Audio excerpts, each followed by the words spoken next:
चौथ व्रत कथा। पुरुषोत्तम मास या कार्तिक मास के कृष्ण पक्ष की चतुर्थी को करवा चौथ या कर्क चौथ के नाम से भी जाना जाता है। ये दिन सभी सुहागिनों और कुंवारियों जो मनोवांछित पति चाहती हैं, उनके लिए बहुत खास है।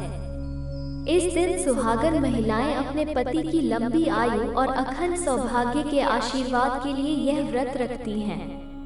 इस दिन निर्जला व्रत रखकर माता पार्वती और भगवान शिव की विधि पूर्वक पूजा अर्चना करते हैं। प्रथम पूज्य गणेश जी की भी पूजा करते हैं। व्रत के दिन पूजा के समय करवा चौथ की व्रत कथा सुनते हैं। तो चलिए हम भी सुनते हैं करवा चौथ की पौराणिक कथा। इस कथा की शुरुआत करने से पहले आप हमारे चैनल को लाइक और सब्सक्राइब जरूर करें।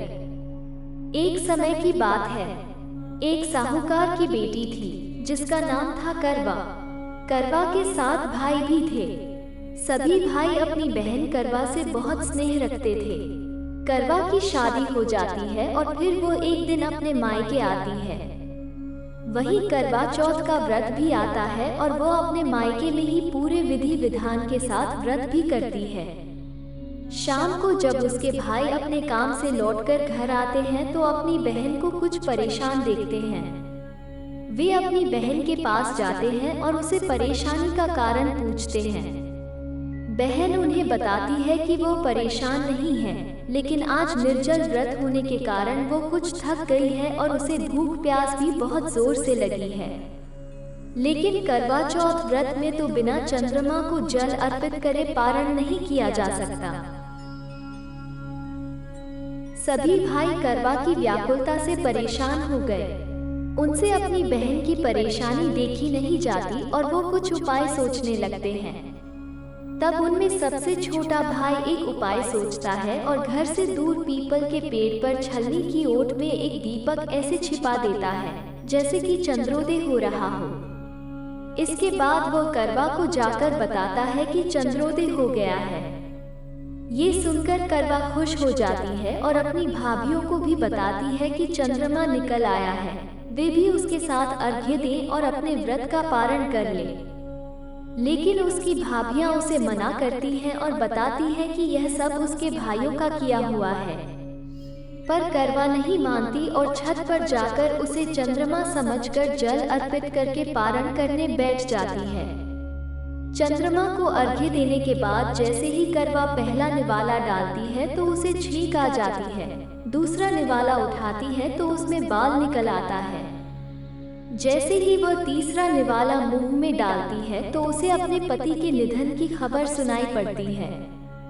अपने पति की मृत्यु की खबर सुनकर करवा अपनी सुध बुध खो बैठती है और बिलख कर रोने लगती है। तब उसकी भाभी उसे बताती है कि उसके भाइयों से उसकी भूख प्यास देखी नहीं जा रही थी, इसलिए उसके छोटे भाई ने व्रत का पारण कराने के लिए क्या किया था।